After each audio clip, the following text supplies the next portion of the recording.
Oui, il a très bien évolué. Puis, Et où en est-il aujourd'hui? il vit chez nous parce qu'il avait voulu se prendre une chambre à un moment donné, puis comme il en avait pris une en 2007, c'était tellement minable. Non, moi, je n'ai pas eu des enfants pour qu'ils soient laissés à eux-mêmes. Alors, non, avec mon conjoint, on a dit, non, viens-t'en chez nous, puis ça te donnera le temps là, de voir venir, puis c'est ça, de voir quel logement tu pourrais trouver, parce qu'il y a énormément de ressources.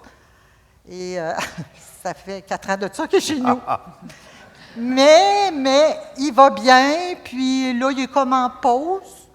Mais vraiment, je vous dis, j'ai même, comme je vous disais à Mme Poirier hier, il y a des amis qui sont venus chez nous, une amie d'enfance, il y a 2 ans, l'été, m'a même demandé, es-tu sûr qu'il est malade? Fait qu'il va très bien. Mais c'est sa remise en action qui est comme un peu plus lente, là. C'est comme à pas de tortue, mais... hein? Mais vous espérez qu'il se mobilise davantage pour l'avenir. Oui. Oui. Oui. J'ai des petites notions de psychologie, puis de temps en temps, j'en passe quelques-unes, là, puis... Monsieur Vigneault, Oui. à titre de père aidant, ce que vous entendez là, de la bouche de Mme Ouellette, est-ce que ça a une résonance pour vous? Absolument. Bon, c'est très touchant, l'histoire qu'elle a vécue. Puis moi, je reçois beaucoup d'appels à l'Institut universitaire en santé mentale de Québec, de parents qui sont désespérés ou qui ont peur de leur fils ou de leur fille. Et puis, moi, j'ai dit, bien, faut appeler le 911. Appelez-moi pas, raccrochez, faites 911. Ça va être plus utile pour vous. Parce que je lui dis, oui, mais j'ai peur de briser le lien, j'ai peur qu'il ne m'aime pas. Moi, je lui dis tout le temps, il est mieux de vous haïr vivant que de vous aimer mort, hein, parce que c'est malheureusement ce que la maladie nous apporte. Donc, oui, c'est une histoire qu'on voit souvent régulièrement. Et ce que vous entendez sur Mme Ouellette qui nous dit que son fils est en pause en ce moment, qui va bien, mais ne se mobilise pas suffisamment au goût de sa mère. Oui, effectivement, il y a certaines personnes qui prennent des pauses plus ou moins longues, parce que la maladie, c'est très souffrant, il faut le dire. On a beaucoup parlé de maladie de cerveau, mais c'est d'abord un drame humain épouvantable, autant pour la personne qui le vit que pour les proches. Mais je suis confiant qu'il va rebondir, comme on dit. Et est-ce que son histoire a une résonance personnelle également pour vous? Parce qu'avant d'être père aidant, Oui. vous avez vous-même eu tout un parcours? Hein? J'ai eu tout un... effectivement, j'ai commencé à avoir des troubles de santé mentale. J'étais un jeune adulte. Ma vie allait bien, puis j'ai commencé à entendre des voix, voir des hallucinations. À jeun, c'est important de le dire. donc, je trouvais ça un peu bizarre. Puis je commençais à vivre du retrait social. Et j'étais comme la plupart des gens dans la société. J'avais d'énormes préjugés face aux fous. Et je ne pouvais pas m'imaginer qu'un jour, que moi, je fasse partie de ces fous. Donc, il n'était pas question, j'étais bien trop intelligent, bien trop fin pour que moi, je sois un malade mental. Donc, je niais un peu cette réalité-là. Puis, moi, ce que je voyais ou ce que j'entendais, c'était très réel. Donc, c'était pas pour moi des hallucinations. Donc, et ça allait, ça venait, etc. Et comme j'allais voir des médecins, mais je ne disais pas tout le temps tout, parce que j'avais peur de me retrouver à l'hôpital psychiatrique. Ce qui fait qu'à un moment donné, j'ai commencé à consommer des drogues. Donc, j'ai consommé beaucoup de drogues. Ce qui m'a amené à faire des choses que je ne peux pas dire devant des juges. Donc, oui, c'est ça. Donc, j'ai eu une vie assez rock'n'roll, comme on dit. Puis, à un moment donné, ma famille, qui était toujours là, m'ont fait entendre, ils m'ont emmené à l'hôpital, ils m'ont raisonné. Puis moi, je suis allé parce que j'étais tanné de souffrir. J'avais tellement mal que je voulais prendre un scalpel pour m'ouvrir le thorax, pour sortir cette boule-là que j'avais dans de moi qui me compressait. J'avais de la misère à respirer, je ne dormais plus, c'était épouvantable. Je me suis rendu à l'hôpital de mon quartier, que je nommerai pas, mais qui est situé dans l'est de Montréal. Tu sais, puis c'est gros. Donc, puis, Là, évidemment, quand tu arrives là, ils te déshabillent. En psychiatrie, ils ont cette lubie-là. Ils te mettent tout nu avec une jaquette. Hein? D'ailleurs, quand je donne mes cours à l'université, je dis à mes élèves, cet après-midi, atelier pratique, on en met un tout nu en jaquette. Et comment ils réagissent? On voit que c'est une blague que je le fais, mais on réalise. Parce que quand tu es en jaquette, puis eux autres sont toujours bien habillés. Hein, puis, tu sais, déjà, tu te sens mal à l'aise, tu sais. Sans maladie mentale, là. Puis, en plus, ils ont leurs étudiants, là, les internes, les résidents. Fait que, ils sont trois, toi, tu es tout seul. Ils ont un gros siège, tu as un petit banc. Là, tu te sens déjà... finalement, ils ont dit, on va vous garder. Là, ils t'envoient d'une salle d'observation où il y a un poste d'infirmière vitré qu'on appelle affectueusement l'aquarium. Donc, à un moment donné, l'aquarium t'appelle, fait que tu y vas, puis là, il lève un petit carreau, puis là, il te donne des pilules. Tu prends ça, tu vas te coucher, bien, tu dors. Fait que le lendemain, il y a un médecin qui vient me voir, puis il dit, oh, vous avez été tranquille cette nuit. Oui, avec ce que vous m'avez donné, c'était difficile d'être énervé. Non, non j'ai pu dormir. Bon, il dit, on va vous traiter à l'externe, patati patata. Fait qu'il me donne des papiers, puis tout ça. Mais dans la semaine, j'étais vraiment pas bien. Puis j'ai eu la réflexion en me disant, tant qu'à vivre comme ça, je suis aussi bien de mourir. Hein, parce que j'étais vraiment trop mal. Vraiment. Puis je dis tout le temps, quand tu es en psychose ou en délire, tu as déjà perdu ta liberté. Fait que d'obliger quelqu'un à aller en traitement, c'est lui redonner sa liberté pour moi. C'est pas de la contrainte, au contraire, c'est de l'aider. Et puis, mais moi, dont ma famille n'a pas eu besoin d'aller en cours, parce que j'étais docile, j'y suivais. Là, on est allé retourner à l'hôpital dans la semaine quand j'ai fait ma tentative de suicide. Puis là, je suis rentré à l'urgence, bon. Puis là, j'ai discuté avec le médecin. Puis là, j'étais très confus. Puis là, j'ai entendu, on va vous garder. Fait que j'ai dit, bon, ça ne me tente pas. Fait que je me suis levé, j'ai dit, capable tout seul, tu sais, moi, je m'en vais. Et là, j'ai entendu vaguement, code blanc à l'urgence. Je ne connaissais pas c'était quoi un code blanc. Je l'ai appris vite, par exemple. Alors là, j'ai vu courir 5-6 gros gaillards. Puis moi, dans ma tête, je croyais que ça en allait jouer au football. Hein? Alors, je me suis tassé pour les laisser passer.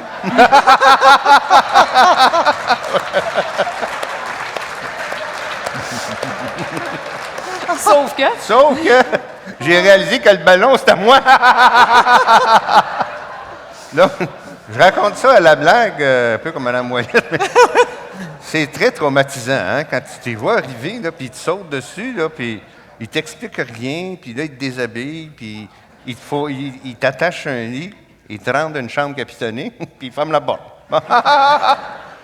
Puis là, après ça, bon, ils m'ont assigné un service privé, mais cet événement-là, quand on rencontre des usagers, ça fait 10 ans, 15 ans, 20 ans, ils nous parlent toujours du traumatisme qu'ils ont subi lors de leur hospitalisation. Et ça brise le lien après ça avec les soignants, avec la justice. On ne fait pas confiance facilement. Hein? On a toujours peur que l'équipe de football arrive. Bref, donc finalement, j'ai pu monter à l'étage. Puis là, à l'étage, toujours en jaquette, hein? Puis là, j'ai dit, je peux-tu avoir mon linge? Ils ont dit non. Faut que tu gagnes le privilège de t'habiller. Ah, je croyais que j'étais rendu en Russie, mais bon. Là, j'ai demandé à mes collègues hospitalisés, comment est-ce qu'on fait pour avoir notre linge? On va te dire quoi dire, puis tu vas avoir ton linge vide. Ah! Alors, ce qu'il faut dire, c'est oui, j'ai une maladie, oui, je vais prendre des pilules. Un coup, tu as dit ça, c'est magique! T'as ton linge, tout va bien. Tu prends tes pilules. Tu prends tes pilules, puis bon. Là, après ça, quand tu es bien gentil avec eux, ils te laissent sortir pour aller prendre un café à la cafétéria. Puis là, évidemment, ils disent de revenir à 3 heures, mais là, des fois, tu sais, tu placotes, tu oublies, patati patata. Fait que tu arrives 3h15. Fait que là, ils disent, Luc, t'es en retard? Perte de privilège. Je retourne dans la jaquette. Alors, c'est un peu... je vais juste vous dire, c'est un peu comme ça qu'on vit le système. Moi, je travaille comme père aidant. On essaie de faire changer les choses. Entre autres, j'essaie de rencontrer les gens habillés. Ça, je leur demande de leur donner leur linge, des trucs comme ça. Parce que c'est un peu humiliant, je vous dirais, d'être comme ça, bref. Alors, c'est comme ça qu'on est traité dans nos hôpitaux. Malgré que les gens sont bien, bien gentils, sont bien faits, mais il y a comme un encadrement j'appelle ça l'héritage asilaire. Moi, je travaille dans une ancienne asile, puis on dirait qu'il reste encore des parfums d'asile, des fois, dans l'hôpital. Alors, c'est pas évident. Bref, j'ai fini par sortir de là après quelques mois. J'ai trouvé ça difficile quand tu perds ta liberté, là, puis parce que dans l'hôpital, tout est barré. Donc, si tu veux avoir des bobettes, il faut t'attendre, tu demandes la clé. Si tu veux aller te brosser les dents, t'attends pour que quelqu'un vienne t'ouvrir la porte. Alors, c'est une journée, 2 jours, 3 jours, ça va, là, mais 3, 4 mois, ça fait que ça se désapproprie ton pouvoir d'agir. Puis là, à un moment donné, tu t'assis, puis le cœur se fige, puis c'est là que tu te dis, ben, je suis vraiment rendu bas. Là, je suis rendu un fou, là, puis c'est très difficile, puis vous avez sûrement entendu, pour que les gens se rétablissent, bien, ils acceptent leur maladie. Moi, je ne l'ai jamais accepté, ma maladie mentale. Puis plusieurs de mes pères non plus, puis je ne souhaite pas ça à personne, parce que c'est la pire chose qui peut arriver dans la vie. On apprend à vivre avec. Oui. Très différent. Par contre, je reconnais mes limites. Je reconnais j'ai des forces aussi. Puis, parallèlement aussi, j'ai eu le cancer dans ma vie, donc pas chanceux, le gars, tu sais. Mais tu sais, quand tu as le cancer, puis tu te fais traiter, tu es dans une salle, il y en a toujours un qui pète les plombs. Puis là, le staff, il court vers la personne, puis il dit « Exprimez votre colère. Hein? » C'est normal d'avoir la colère. En psychiatrie, ils m'ont jamais dit « Exprimez votre colère ». Non, ils ne m'ont jamais dit ça. Au contraire, ils ont essayé de l'étouffer. Puis je pense que c'est important. En tout cas, aujourd'hui, on essaie que les gens puissent exprimer leur colère parce qu'apprendre que tu as une maladie mentale, c'est pas facile. C'est vraiment difficile. C'est un peu comme ça. Puis les médicaments, bien, c'est sûr que quand tu as mal en quelque part, tu vas prendre une pilule. Hein? Mais quand tu n'as pas mal, imagine, tu dois prendre des médicaments. Puis c'est la même chose pour la haute pression ou pour d'autres maladies qui sont asymptomatiques. Donc, moi, c'est sûr que j'ai plus de symptômes, mais je prends des médicaments tous les jours. Moi, j'essaie de ne pas les oublier. Il y a ma femme à la maison qui me le rappelle. Elle dit toujours, Luc, oublie pas tes pilules, surtout la bleue.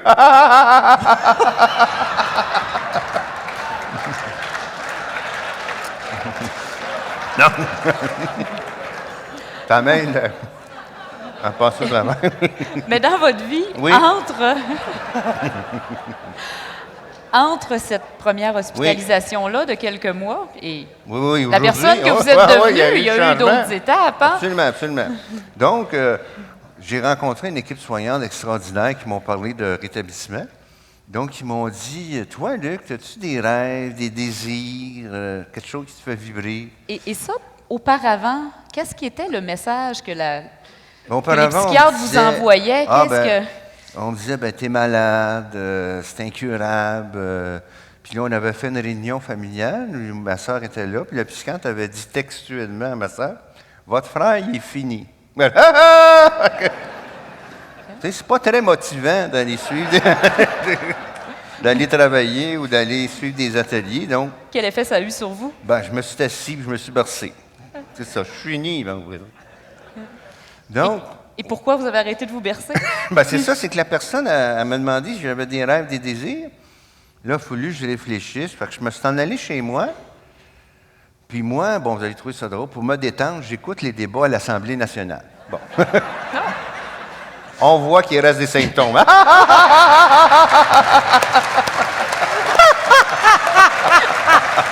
Oh mon Dieu!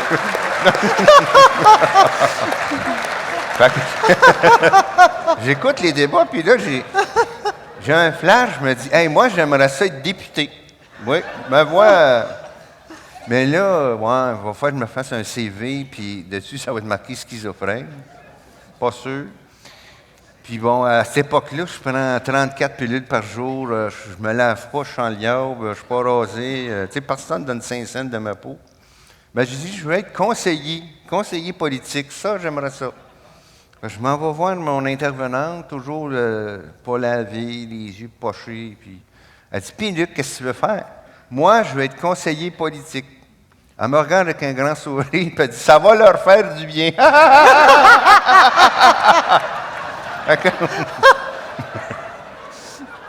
Elle m'a cru. Ça a été le point tournant de ma vie. Il y a quelqu'un qui croyait en moi au moment où moi, je n'y croyais plus. Fait que là, elle dit, si tu veux qu'on va te faire un plan d'action, non pas à partir de ta maladie ni de tes symptômes, on va te faire un plan d'action à partir de ton projet de vie. Et c'est comme ça qu'ils m'ont amené dans des assemblées politiques.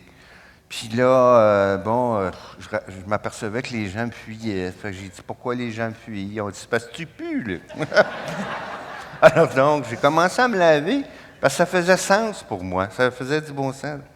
Après ça, bon, là, je vois une jeune fille, tu sais, puis elle me regardait, je la regarde, elle me regarde. Fait que j'étais intéressé, mais comment creuser, je me souvenais plus. Mais je me suis dit, ouais, si je faisais un bon repas à la maison. Fait que j'ai été voir la clinique où je t'ai suivi, puis j'ai dit, tu sais, vos ateliers de cuisine, là, que vous me faites chier depuis 4 ans, là, ça m'intéresse. Ça m'intéresse. Bon, j'ai commencé à m'impliquer parce que ça faisait sens pour moi, ça faisait partie de mon projet de vie. Bon, puis j'ai fait le ménage chez nous. Avant, bon, je faisais pas de ménage, là, j'ai fait le ménage chez nous, là, mon petit 1,5, j'ai invité la fille. Ah, évidemment, dans la soirée, on a passé au lit. 1,5, c'est pas grand-chose. Et là, pas d'érection. Fait que là, oh mon Dieu, une chance qui était compréhensible. Puis ça donnait bien dans la semaine, j'avais rendez-vous avec mon médecin, puis je disais, docteur, j'ai pas eu d'érection, puis tout ça. Fait que vos formations, ces médicaments que vous m'avez parlé, là, ça m'intéresse! Fait que là, mon projet de vie, je dis ça à la blague, mais c'est vrai, mon projet de vie, c'était d'avoir des érections. Fait que toute l'équipe soignante s'est mise sur le dossier. Puis là, ben, on a ajusté la médication, j'ai rencontré une pharmacienne, puis finalement, la madame était bien contente. Et le monsieur aussi. Ah, le monsieur aussi, oui. Fait que de fil en aiguille, comme ça, je me suis réapproprié le pouvoir sur ma vie. C'est ça que j'ai fait. Parce que le savoir, c'est le pouvoir. Plus que la personne a de savoir, plus elle est capable de se reprendre en main. Plus la personne elle connaît ses médicaments, plus elle est fidèle à son traitement. Ça, c'est ce que la littérature nous démontre. Fait que c'est comme ça. Puis tranquillement, ben, j'ai commencé à aider mes pairs, parce qu'à l'époque, aujourd'hui, il y a une formation qui est chapeautée par l'Université Laval, mais à l'époque, on a appris sur le tas. J'ai commencé à être père aidant, puis à aider les autres. Ce qui fait qu'aujourd'hui, ben, mon mandat à l'hôpital est divisé en deux. Une partie qui est pour aider les usagers.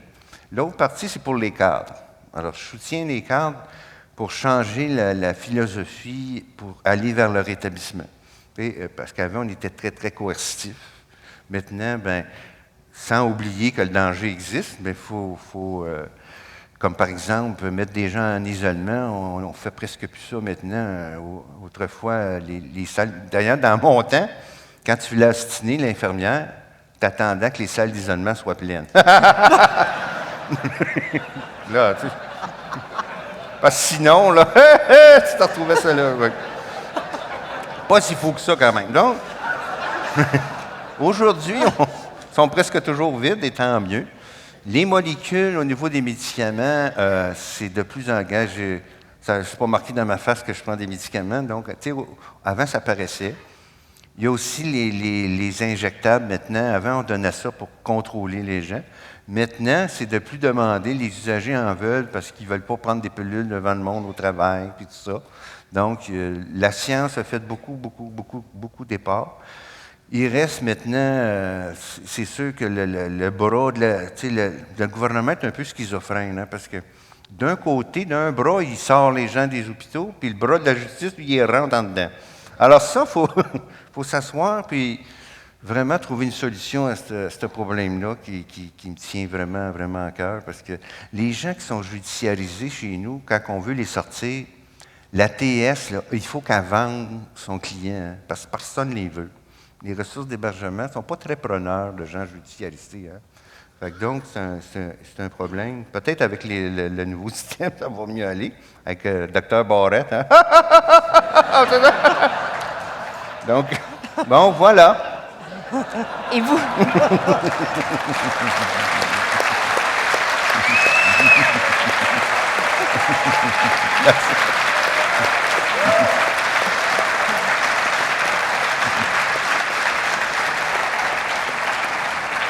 Et vous enseignez à les étudiants en médecine. Oui, Comment oui. vous en êtes venu à être chargé de cours à l'université? Bien, c'est les gens à l'université, les médecins, ils étudient beaucoup le cerveau, puis les molécules, puis tout ça. Et moi, j'ai écrit un livre, petite plug en passant. Oui, oui. Qui s'appelle Est-ce qu'on peut à la caméra, s'il vous plaît? Je suis une personne, pas une maladie, donc par Performance Édition, si vous voulez vous le commander par Internet. Et en fait, on explique aux futurs médecins que, justement, juste prendre des pilules, ça ne marche pas. Je l'ai essayé, puis